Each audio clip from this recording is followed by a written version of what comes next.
Hello and welcome to Contact Sport. I'm Paul Kennedy. Today we're looking at Australian rules umpiring, and in a moment I'll be joined by two special guests. With so much focus on the rules and decisions, it's easy to forget there are dedicated professionals who, just like players and coaches, are striving for excellence. Contact Sport was a fly on the wall at umpire training this week.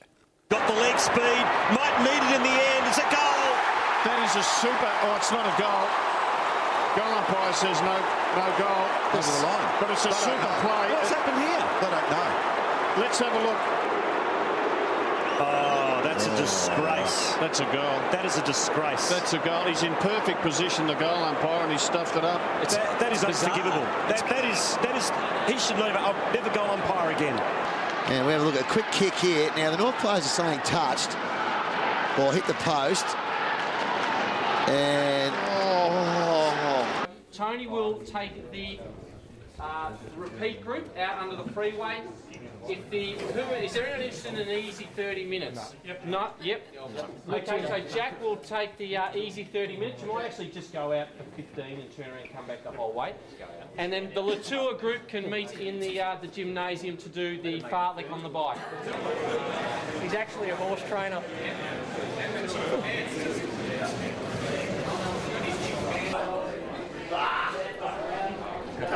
Can't get it.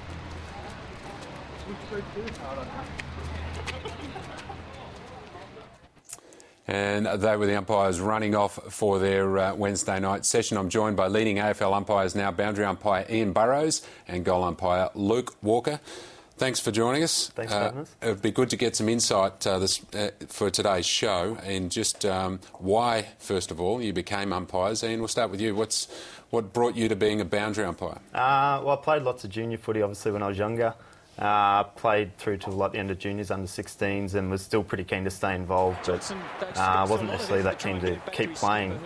So a good way, I was always pretty fit as a youngster, so I thought a good way to stay involved was to take up the boundary umpiring. And it was your running ability that saw you go on and become an AFL umpire? Yeah, well, I was always a pretty good runner, nothing terribly special, but loved getting out and having a run. So boundary umpiring, of course, there's plenty of running up and down the line, and I thought that might suit sort of my skills. We'll talk about the fitness and your fitness benchmarks in a few moments. But Luke, what brought you to goal umpiring? At what point do you say to yourself, I want to be a goal umpire?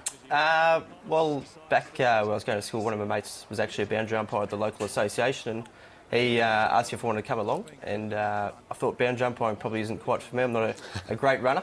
So he suggested I do the goals, and I did say to him, I said, why would I want to do that? And he said, you can do 2 games in one day, so you get paid double. So as a 15, 16-year-old, I thought that sounds okay, so I'll give that a go. And you stayed with it despite your busy life, because you've got a full-time job, obviously, but you're also a district cricketer. Were there decisions along the way for you to either give it up or stay with it? Yeah, definitely. I mean, it's both take up a lot of time. Lucky enough that obviously the 2 seasons are split apart to some degree, but there are times when I do have to make decisions about whether it's going to be cricket or umpiring, especially towards the end of the cricket season and the start of the footy season. So the AFL try to help me out and encourage me to keep playing cricket, and try to help me out with appointments for the start of the season as much as possible. And Ian, what about the balance for you? Because you're a journalist at the ABC as well, so it's a busy life to be able to fit that in. Yeah. Of course, the players have the luxury these days of being full-time professionals. Yeah, you're right. All of us, all the field boundary and goal umpires in the AFL all have full-time jobs. So yeah, it can be quite difficult balancing all your training plus your commitments on game day, your compulsory training sessions, meeting all the fitness requirements, etc. So, but the AFL is pretty good. Like, they have people at the AFL dedicated to sort of helping work-life balance and things like that. And they'll always, try and accommodate where they can to make sure you've got the right balance. Yeah, no doubt one of those people is Jeff Geishan, and I spoke to him on Wednesday night as part of our visit to the umpires training. Let's hear now from Jeff Geishan about the task of getting so many umpires out to those games during the week.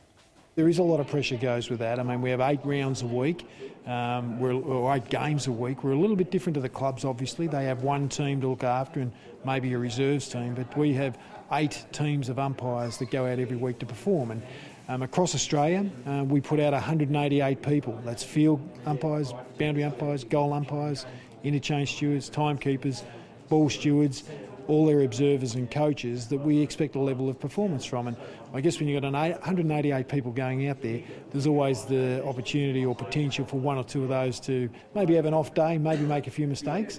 And when that happens, obviously the pressure comes on us. You know, you would have seen firsthand tonight the level of sort of professionalism that the coaches go about their business with, the level of professionalism that the fitness staff go about their business with, and you know, then the meetings they have regarding teamwork and how they're going to go about it on the day. So, you know, some people might say it's an overkill, but no, we think the game demands the utmost professional performance from our people, and we try to deliver on that every week. And yes, we're going to make mistakes. I think there's a perception out there of 100% accuracy 100% of the time, but I can tell you, you know, after 10 or 11 years in this role, that's never going to happen. It hasn't happened before, and it probably won't ever happen in the future. So we've got to understand mistakes will be made. We've just got to try and make sure we minimise those and be as consistent as we possibly can be. And if we do make mistakes, we need to articulate that and put that out there, because we don't want people thinking that we've changed interpretation or changed the way we do things. Jeff Geeshan there, and much has been made of those mistakes from last week. But I want to talk about fitness now and just how far umpiring's come. Luke, we'll look at some vision from the 1970s now just to show us what a traditional goal umpire looks like. But you've got a lot of fitness requirements these days. Can you tell us a little bit about your training? Yeah, definitely. Pre-season, we've got to pass a 5-kilometre benchmark time, which is approximately 24 minutes. Throughout the season, our training's more aimed at speed and agility. Yep. We get obviously a lot of quick snaps out of packs, and we require some short, sharp movements. So sort of trigger running from a standing start is the sort of things that we practice throughout the season. And you have benchmarks as far as body fat goes. Yeah, we have skid fold testing, happens 5 or 6 times a year, so we've got to be under a certain requirement. Do you think that's an image thing or is that a performance thing? I think it's both. I think the AFL is obviously conscious of the image of having fit people out there officiating the games. And obviously, from a fitness point of view, it keeps you in check throughout the season. Yeah, and Ian, of course, you do professional running as well. Boundary umpires are some of the best runners going around. What's your training consist of? Yeah, well, there's a big variation in the guys, but we're mostly pretty good runners. There's some guys who are more focused on the short, sharp, sort of really top level sprinters, and other guys who, you know, are doing 10Ks around 30 minutes, which is sort of bordering on national level. So yeah, running in a game, of course, we're doing 15Ks and up per game. Yeah. So yeah, it's pretty high fitness demands, and we're training most days cardio and speed work.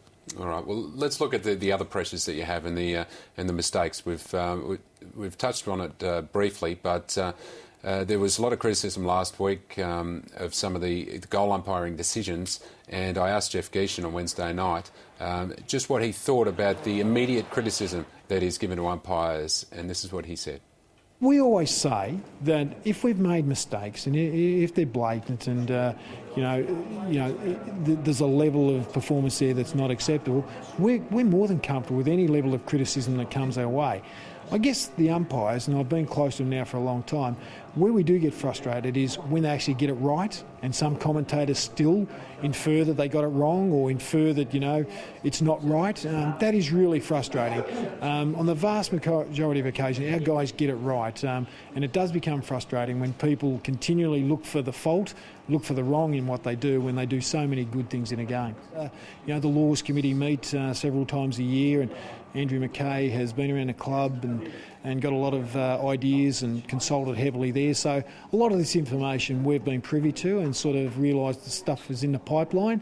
So we had a chance to get our head around that. But at the end of the day, you know, decisions will be made by the Laws Committee, the Commission and what have you.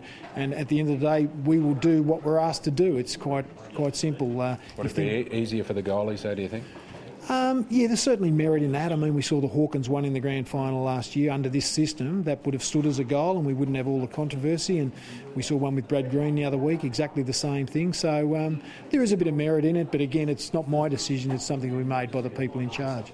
And there was a big video review session that was held during the week, as it is every week, to talk about some incidents. Let's look very quickly